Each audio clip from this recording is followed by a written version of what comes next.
Sí, buenos días a todos. Quiero agradecer a los coordinadores del taller y del curso por la invitación. Bueno, yo soy primeramente un entomólogo médico, es decir, que me dedico al estudio de los insectos que transmiten enfermedades al hombre. Pertenezco a una organización francesa que es el IRD, que es el Instituto de Investigación para el Desarrollo. Este instituto está trabajando en varios temas, no solamente en salud, pero también en agronomía, en pesca, cosas así. Bueno, y ahora les voy a hablar un poquito de cómo nosotros como entomólogos vemos un poco este tema del cambio climático y cómo les voy a dar, digamos, unas cuantas pistas para que ustedes puedan entender después lo que está pasando leyendo, digamos, un artículo. Y vamos a ver cómo, digamos, el clima puede influir sobre los vectores, los insectos que transmiten enfermedades, y cómo este clima puede influir sobre la transmisión de estas enfermedades. La próxima. Entonces, para darse cuenta, no sé si todos aquí están médicos o no, pero las enfermedades transmitidas por vectores, aquí hay una lista que obviamente es minimalista, hay mucho más enfermedades, pero aquí pueden ver que hay enfermedades como la malaria, la leishmaniasis, enfermedad de Chagas, de dengue, fiebre amarilla, y todo eso ya tienen ustedes aquí en Bolivia. Ok, la siguiente. Ok, alors, hay que entender primeramente cómo funciona la transmisión vectorial. Hay que saber que al final hay tres actores en eso.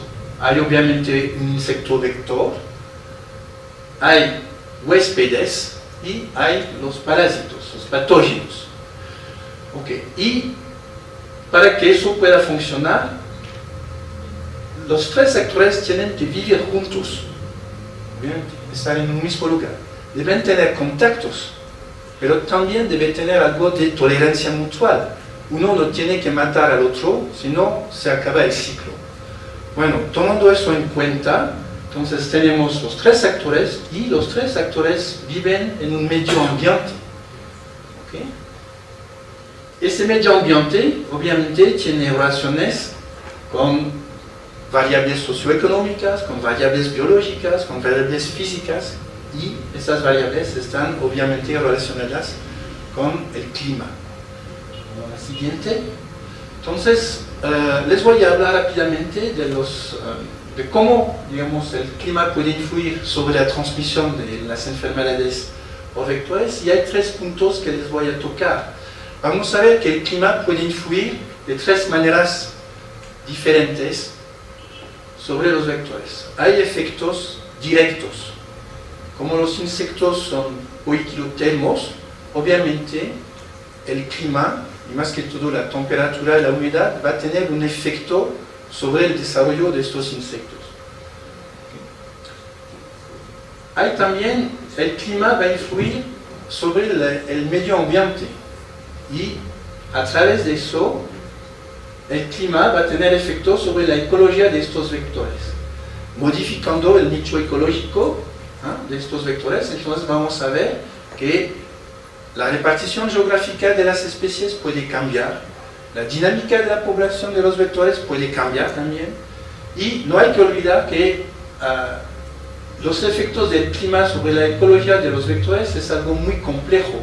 Hay interrelaciones entre el medio ambiente y las acciones del hombre. Si hemos visto, si el hombre va destrozando el medio ambiente, eso va a cambiar tal vez la distribución de las especies, va a favorecer una especie, va a desfavorecer tal vez otra. El uso de las tierras puede cambiar con el cambio climático, y el hombre, modificando, digamos, sus hábitos en cuanto a los cultivos, puede, por ejemplo, atraer especies nuevas. Bueno, y vamos a tocar el tercer componente de la influencia del clima sobre la transmisión de las enfermedades por vectores, que es una dimensión que yo he llamado dimensión temporal. Y vamos a ver que el clima, modificando, por ejemplo, la duración de las épocas favorables o desfavorables, puede también influir sobre la dinámica de transmisión de estas enfermedades. Siguiente. Entonces, cuando vamos a ver, digamos, cómo el clima puede influir sobre la fisiología misma del vector. Aquí es un ejemplo muy simple de un mosquito, por decir, que va a nacer aquí y va a morir acá. Y vamos a decir que su tiempo de vida es 23 días, en este ejemplo. Alors, el mosquito va a nacer y va a empezar a tomar una comida de sangre. Tomando la comida de sangre, aquí hay un riesgo de transmisión. Primeramente de infección del insecto, porque va a chupar la sangre y tal vez va a chupar un parásito a este mismo tiempo. Y después, ese mosquito va tal vez transmitir otra vez este parásito. Entonces, las comidas de sangre, comer la sangre es un acto sumamente importante. Entonces, el mosquito está comiendo su sangre y va a esperar unos cuantos días hasta volver a comer la sangre. Durante este tiempo, que dura aquí en este ejemplo 4 días, el mosquito va a aprovechar de la sangre para madurar sus huevos. ¿Okay? Entonces, aquí el mosquito va a poner sus huevos y otra vez va a volver a comer la sangre. Si, por ejemplo, aquí la comida de sangre es una comida infectante, entonces el mosquito ha tomado su parásito. Ahora hay un riesgo de transmisión del parásito a la siguiente comida de sangre. Ojo, el parásito todavía no es maduro, necesita un tiempo para madurar.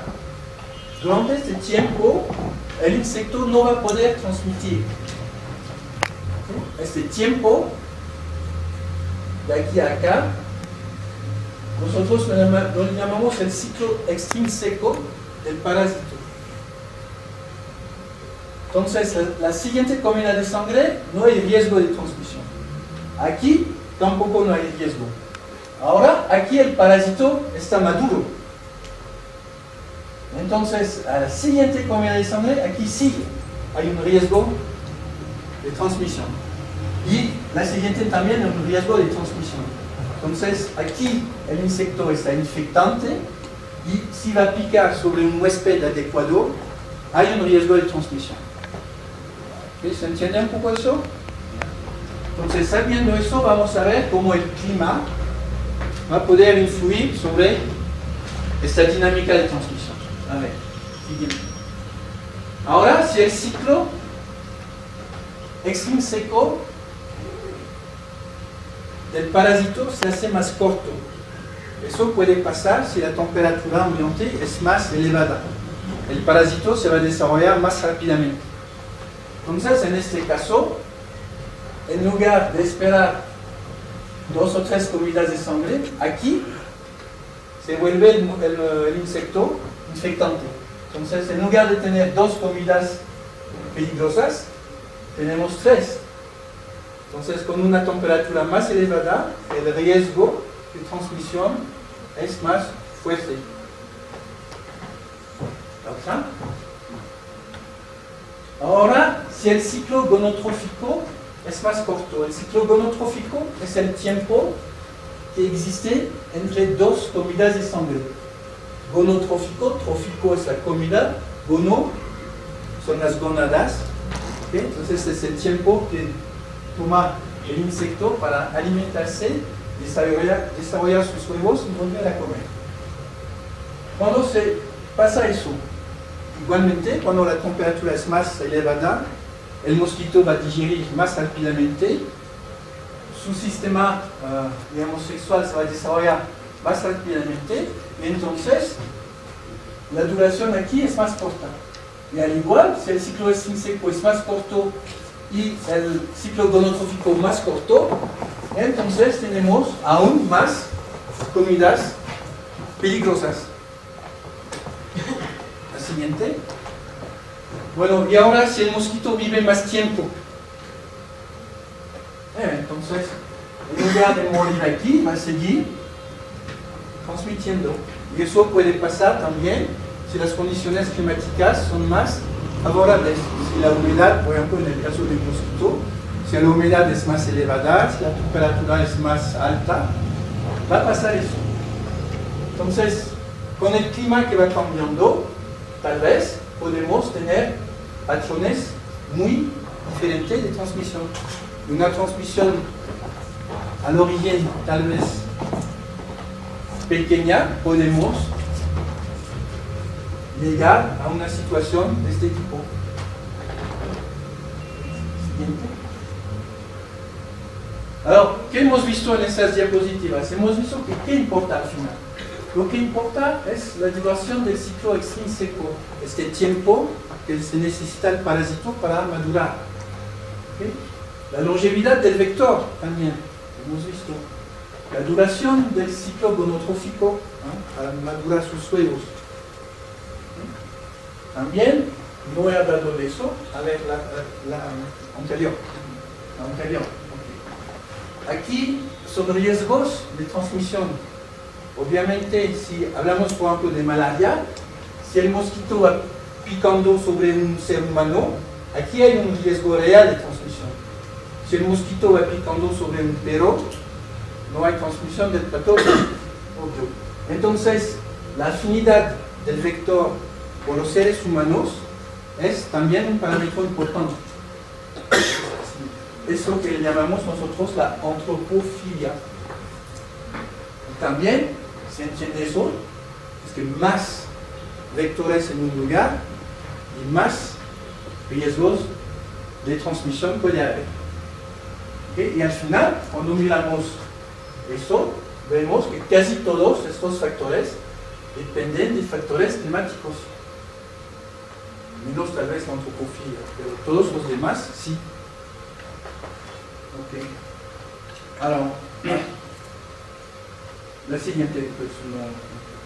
Por ejemplo, les he hablado de la duración del ciclo extrínseco, que es el tiempo que necesita el parásito para madurar.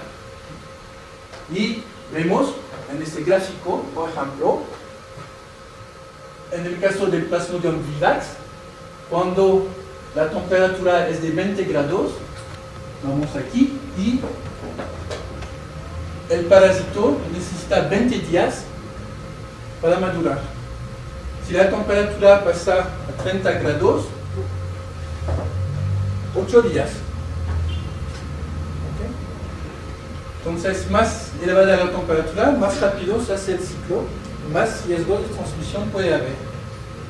No hay que olvidar que con las temperaturas más bajas, tal vez el mosquito va a poder vivir más, pero el parásito va a necesitar mucho más tiempo para desarrollarse. Y tal vez el mosquito va a morir antes de poder transmitir. Bon, son los efectos de la temperatura sobre la dinámica de la transmisión. La siguiente. Ahora, lo que le he explicado se puede resumir en una formulación que, como entomólogos, nosotros llamamos la tasa de reproducción básica del parásito. La denominación es el R0. Eso tal vez lo van a ver en otros tópicos.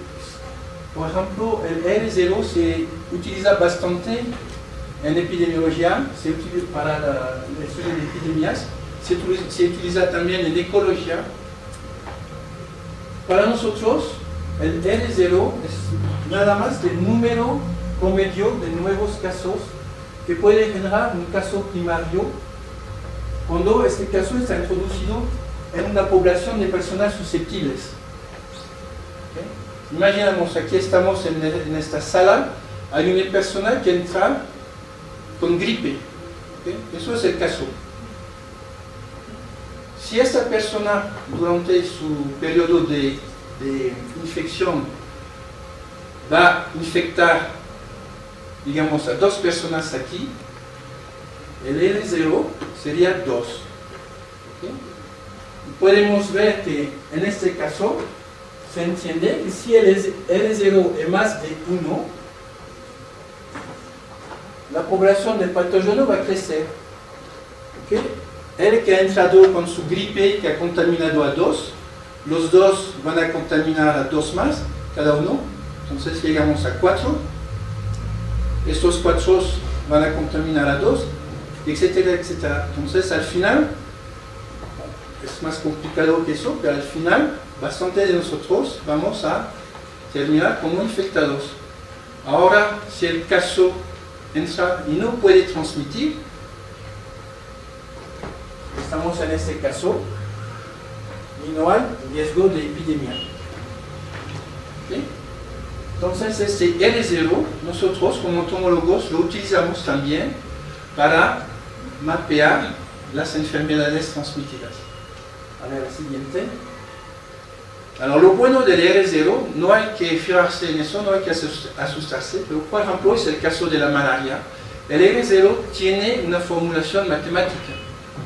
Es decir, que si tiene esta formulación matemática, podemos dar una cifra al final, y con esta cifra podemos mapear el R0.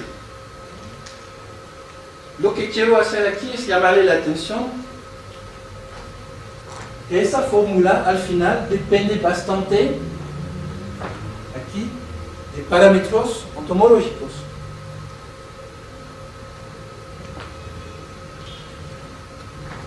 Vemos que el número de mosquitos por personas, o sea, la densidad de los mosquitos, digamos, es un parámetro importante. La famosa antropofilia, el A, es algo que hay que tomar en cuenta, pero todo eso se puede calcular. La tasa de sobrevivencia del mosquito, digamos, su longevidad, también se puede calcular. Y todo eso al final, la famosa duración del ciclo del zinc seco entra en la fórmula y se puede calcular. Hemos visto la curva. Entonces, podemos, con una fórmula así, calcular, digamos, el famoso R0 y ver si está por encima o por debajo del valor 1. Y el R0 va a variar dependiendo de los factores climáticos. Bueno, es la misma fórmula, solamente que como entomólogos nosotros utilizamos una formulación más reducida del famoso R0. Sí, está bien. Por ejemplo, haciendo ese cálculo del R0, aquí está una proyección de lo que podría pasar, por ejemplo, en Inglaterra, si entrarían casos de malaria, ¿okay?, con vectores de malaria que todavía no están. Y aquí se ha calculado este famoso R0 y se ve que hay zonas con riesgo. Toda esta zona sí está debajo de riesgo y hay zonas con riesgos más importantes. Con el cambio climático, ellos han visto que la temperatura va a variar, que la humedad tal vez va a variar. Entonces, los famosos parámetros entomológicos que les he presentado va a variar, la longevidad del vector, la duración del ciclo gonotrófico, etcétera, etcétera. Y otra vez han vuelto a calcular el R0 en cada lugar y han podido dibujar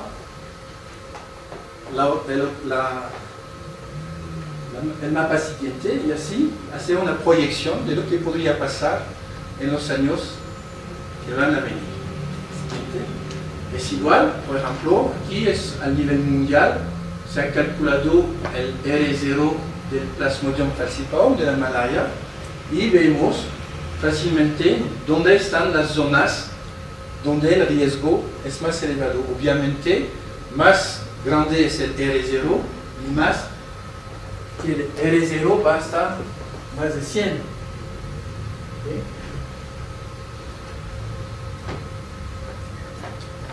Bueno, entonces es una manera para nosotros de ver cómo el clima puede influir sobre la probabilidad, entre comillas, de una transmisión vectorial. Siguiente.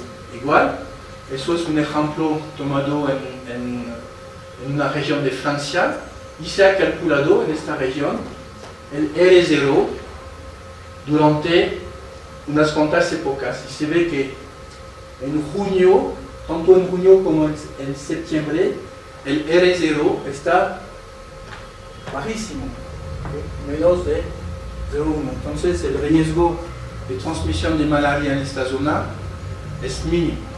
Sin embargo, durante la época de agosto, se ve que hay puntos rojos hasta negros, y aquí sí, en estas zonas, el riesgo de transmisión es cierto. Siguiente. Es la misma cosa, digamos, con la malaria aviaria, también en Francia. Entonces, es una enfermedad que ya existe y se ha podido hacer una proyección del riesgo que podríamos tener Francia con las condiciones actuales aquí y con los cambios climáticos. Otra vez se ha vuelto a hacer los cálculos y se ve que hay zonas donde este famoso R0 va a crecer, entonces donde el riesgo será más elevado, y zonas donde el riesgo va a disminuir. Okay. Entonces, eso era, digamos, el impacto de los cambios climáticos sobre la fisiología del vector mismo, pero no hay que olvidar que los vectores y el sistema vector parásito está dentro de un medio ambiente, y los cambios climáticos obviamente van a modificar tal vez este medio ambiente, y en nuestro caso va a modificar los nichos ecológicos de los vectores. Entonces, rápidamente, todos saben que hay zonas favorables para que una especie, digamos, se desarrolle de manera correcta. Aquí he puesto un ejemplo muy fictivo donde la altitud o la latitud están tomados en cuenta. Entonces hay una zona muy favorable para la presencia de una especie, que es la zona en verde. Y hay los bordes de esta zona donde la especie tal vez está, pero no está tan bien, pero sí hay una tolerancia, digamos, para la presencia de esta especie. Y hay zonas donde obviamente las condiciones son muy desfavorables y la especie no puede mantenerse. Al siguiente. Entonces, en un escenario posible de cambio climático, lo que podría pasar es que la zona favorable se va a extender. Y esto que tal vez estamos viendo con algunas especies que ahora están viviendo zonas nuevas, zonas geográficas nuevas.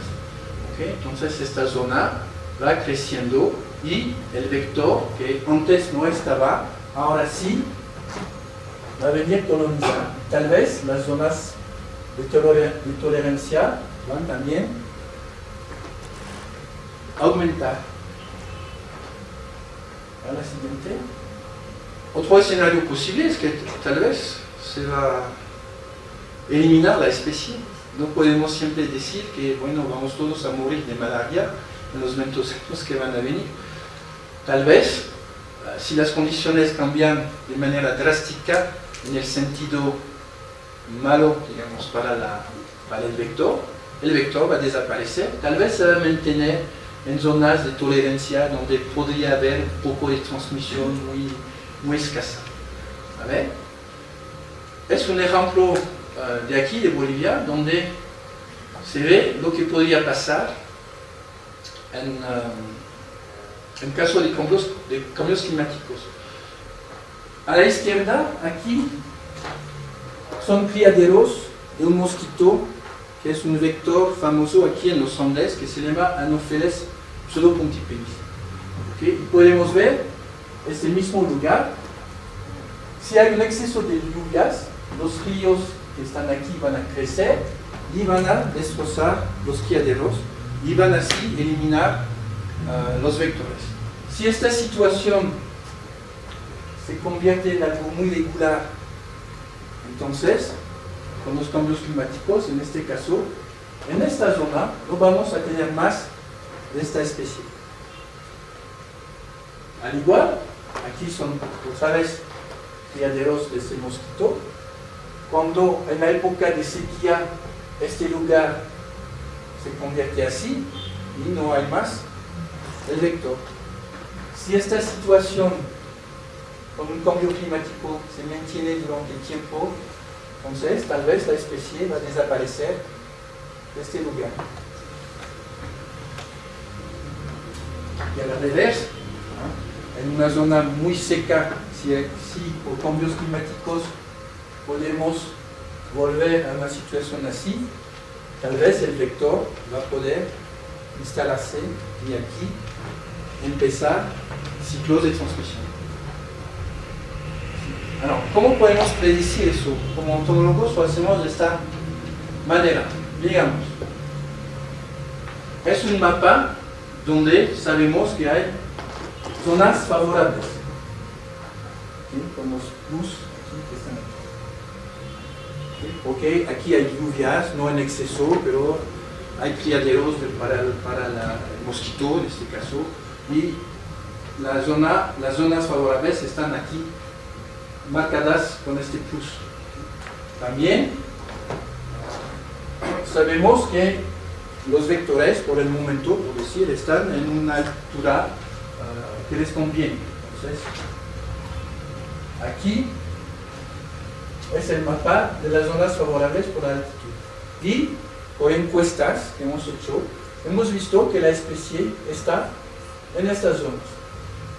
Entonces, lo que hacemos es combinar las tres informaciones en una sola capa y aquí vemos a la vez la presencia actual de la especie y aquí, digamos, los lugares donde la especie podría mantenerse.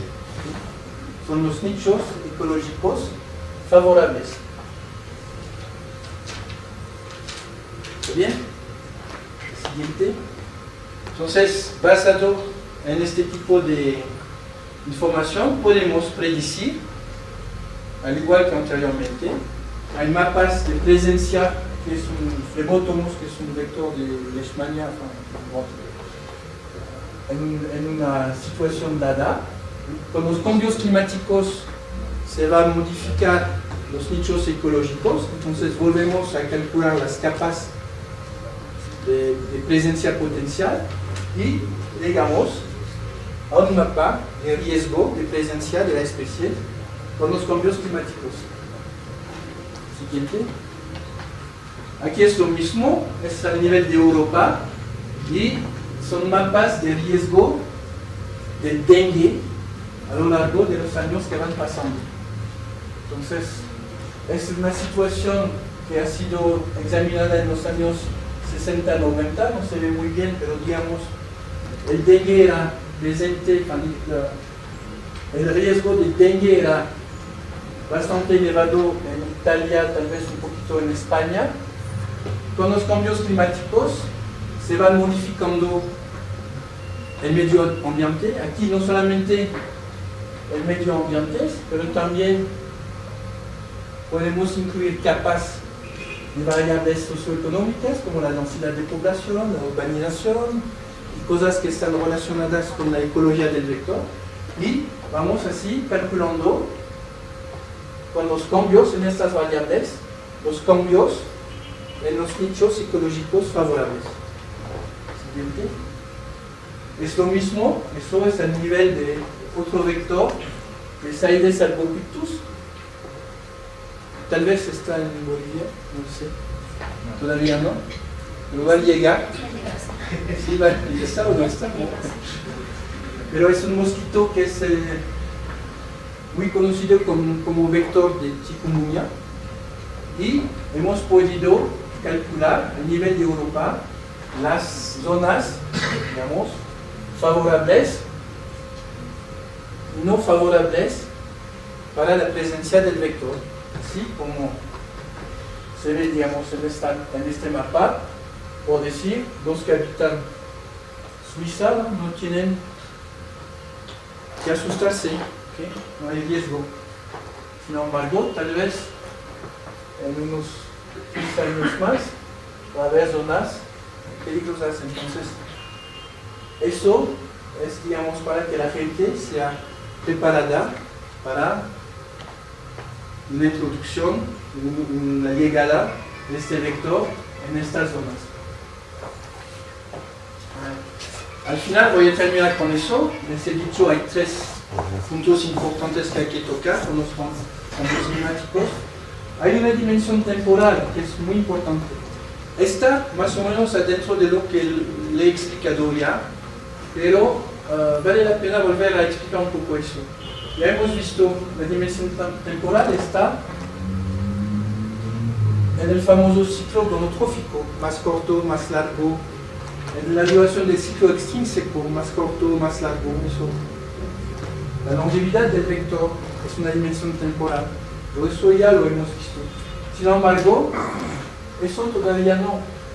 Es que para tener, digamos, zonas donde podrían desarrollarse epidemias o donde podrían transmitir enfermedades con vectores, se necesita un cierto tiempo. No es porque, digamos, hoy en La Paz hace calor que vamos a tener dengue. ¿Okay? Se necesita tal vez 3 meses, 4 meses de calor.